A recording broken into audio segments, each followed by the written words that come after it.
After a rather civil debate between Minnesota Governor Tim Walz and Ohio Senator J.D. Vance, the 2024 election remains extremely tight.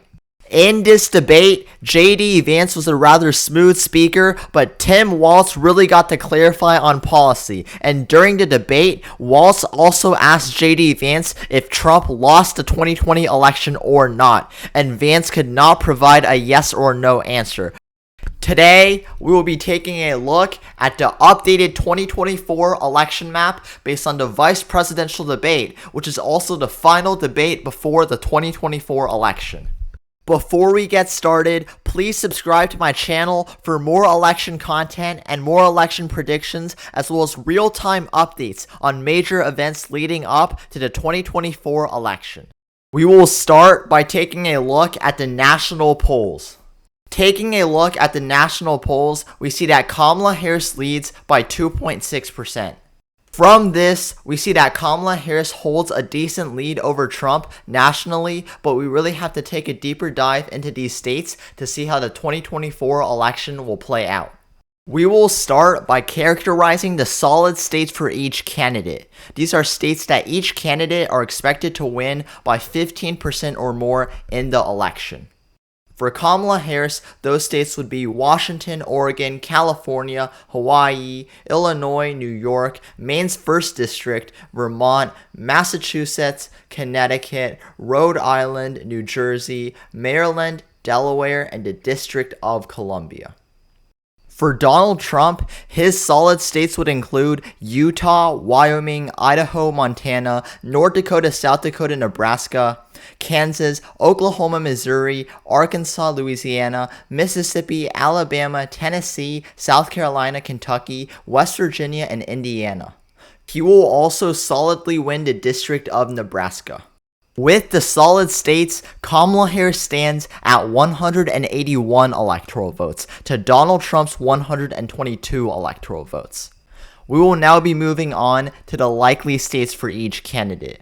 These are states that candidates are expected to win by 10 to 15% in margin in the 2024 election.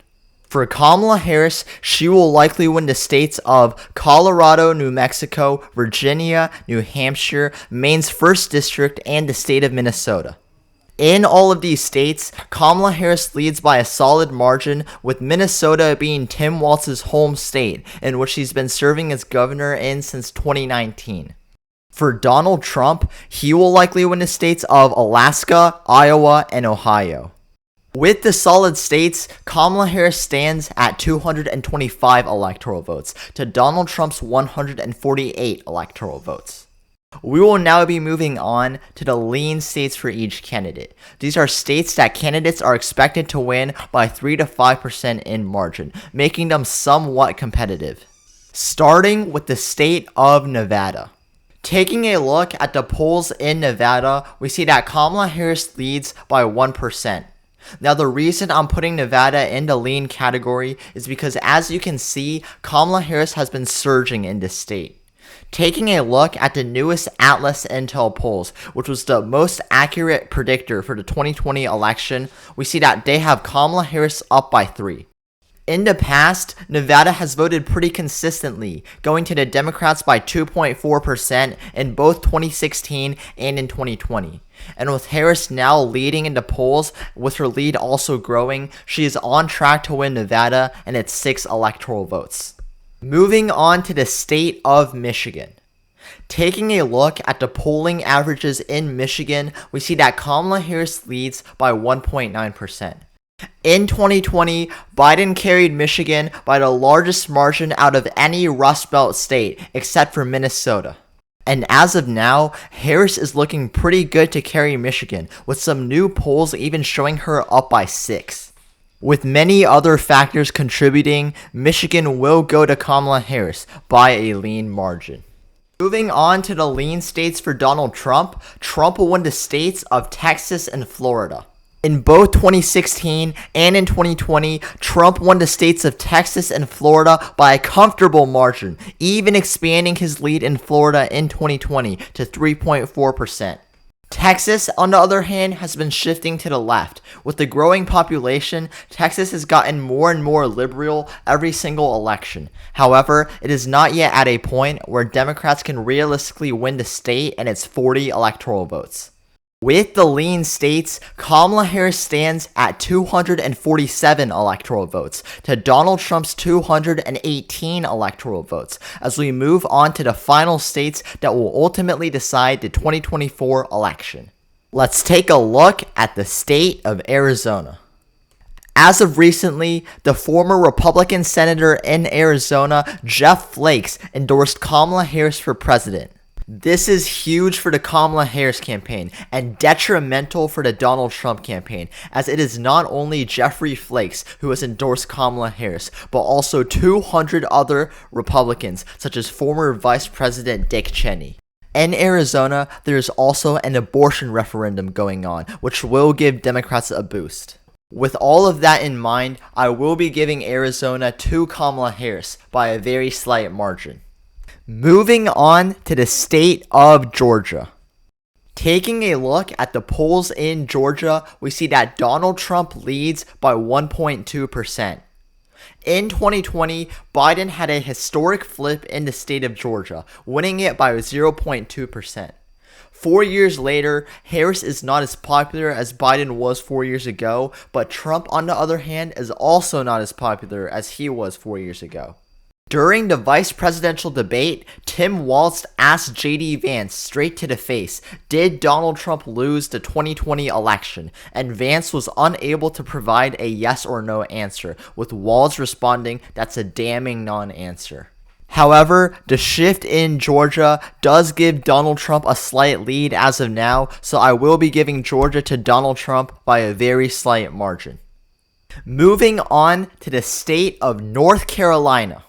As of recently, there has been another major scandal which has plagued the Republican Party in not only the presidential election, but also the gubernatorial election in North Carolina. Recently, the Republican nominee for governor in North Carolina, Mark Robinson, has been caught making various extreme comments on different websites across the internet. Mark Robinson has a very close relationship to Donald Trump, and the two have campaigned and rallied together for many years. Trump even called Mark Robinson Martin Luther King Jr. on steroids, stating that he was a better version of Martin Luther King. As news of this scandal reaches the airways in North Carolina, the association between Mark Robinson and Donald Trump will become clear. This is another detrimental scandal for the Donald Trump campaign in North Carolina, and because of that, as well as good performance in polling, I will be giving North Carolina to Kamala Harris by a very slight margin. And with North Carolina, Kamala Harris has passed the 270 electoral count majority required to become the next president of the United States of America. Moving on to our final three states.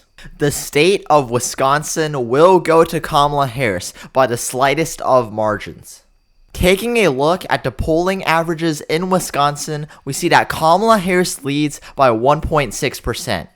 This is a decent lead in the polls, with the newest poll showing her up by 3. Demographically, Harris is performing well amongst white voters, which also primarily make up the Rust Belt.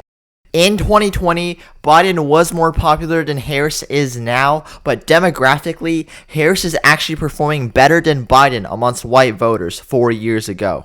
And keeping in mind that the Rust Belt is primarily made up of white voters, Harris does hold the slight advantage here. Because of that, I will be giving Wisconsin to Kamala Harris by a very slight margin. Moving on to the keystone state of Pennsylvania, the most important state in the 2024 election. Taking a look at the polling averages in Pennsylvania, we see that Kamala Harris leads by 0.6%. Now, Pennsylvania is a pure toss-up, but there are many factors that can contribute to how Pennsylvania will vote. First of all, based on the debate today, both candidates had a rather civil debate, agreeing with each other on many issues with different approaches. J.D. Vance was a very smooth talker, while Tim Walz really got down to some clarification on policy with Kamala Harris. As of now, Pennsylvania is a pure toss-up, but demographically, Kamala Harris is favored due to Pennsylvania primarily being made up of white voters, being a Rust Belt state. With that and her holding a slight lead in the polls, with the newest polls showing her up, I will be giving Kamala Harris Pennsylvania by a very slight margin. And finally, the state of Maine will go to Donald Trump, making the final electoral count 303 electoral votes for Kamala Harris to 235 electoral votes for Donald Trump. If you made it here, please subscribe to my channel for more election content and more election predictions leading up to the 2024 election. Thank you for watching.